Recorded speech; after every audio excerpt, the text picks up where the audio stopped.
अदिति वर्मा, जिसकी उम्र 28 साल थी, एक सफल आर्किटेक्ट थी। उसने हिमाचल के एक दूर दराज गांव में एक पुरानी हवेली खरीदी थी। गांव वाले उसे छलावा की हवेली कहते थे यहां छलावा रहता है, एक साया जो इंसान का रूप धरकर उसे हमेशा के लिए भटका देता है। पर अदिति को इन बातों पर यकीन नहीं था। उसके लिए ये बस पहावी अंधविश्वास थे।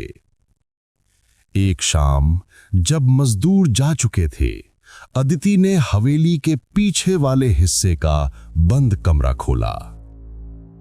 अंदर एक अजीब सी ठंडक थी, जैसे सदियों से हवा ने भी प्रवेश न किया हो। और कमरे के बीचों बीच एक 7 फुट ऊंचा प्राचीन आईना रखा था, शीशम की लकड़ी का फ्रेम। और हैरानी की बात, आईना बिल्कुल साफ था, न धूल न दाग। अगले कुछ दिन अदिति का ध्यान बार बार उसी आईने पर जाता। वो जब उसके सामने खड़ी होती तो उसका अक्ष एक पल देर से हिलता था, जैसे आईना भी उसके हर हाव भाव को सोचकर दोहरा रहा हो। एक रात थकी हुई अदिति ने आईने में अपनी मां को याद किया। मां को खो देने का दर्द आज भी ताजा था। अचानक आईने का प्रतिबिंब धुंधला होने लगा और उसमें उभरा उसकी मां का चेहरा। आईने के अंदर से आवाज आई, अदिति मेरी बच्ची, तुम यहां क्या कर रही हो? ये जगह अच्छी नहीं है मेरी बच्ची, इसे छोड़ दो, ये सब माया है। अदिति कांप उठी। उसने गौर किया, ये उसकी मां नहीं थी जो उसे हमेशा मजबूत बनना सिखाती थी। अदिति ने आईने से आंखें मिलाईं और दृढ़ता से कहा, तुम मेरी मां नहीं हो। आईने का प्रतिबिंब काले धुएं में बदल गया। अदिति समझ गई, ये आईना किसी आत्मा का नहीं, बल्कि एक छलावे का जाल था, जो इंसान के सबसे गहरे भावनात्मक तार को छूकर उसे अपनी इच्छाएं पूरी करने से रोकता था। अब छलावे ने नया रूप लिया।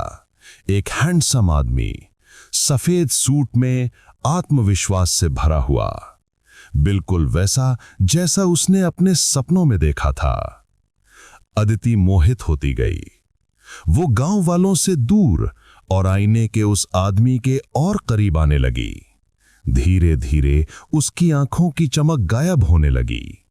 चेहरा शांत था, पर भीतर सब खामोश।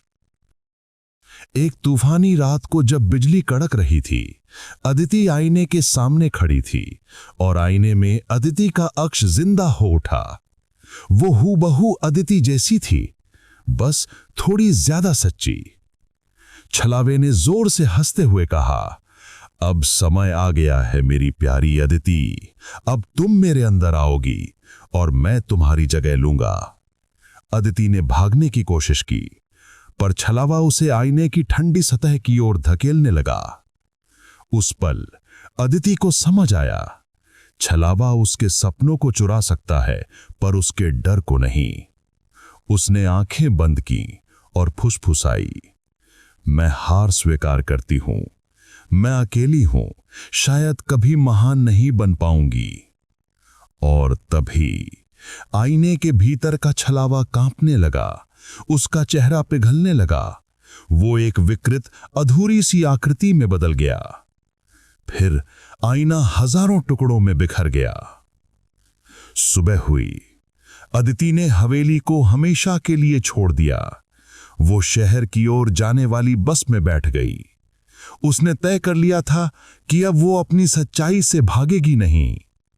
दूर पहाड़ के मोड़ पर टूटे हुए आईने का एक टुकड़ा चमक रहा था। अदिति उतरी और उसमें झांका। वहां उसका चेहरा था, पर उसकी आंखों में न डर था न सपने, सिर्फ खालीपन।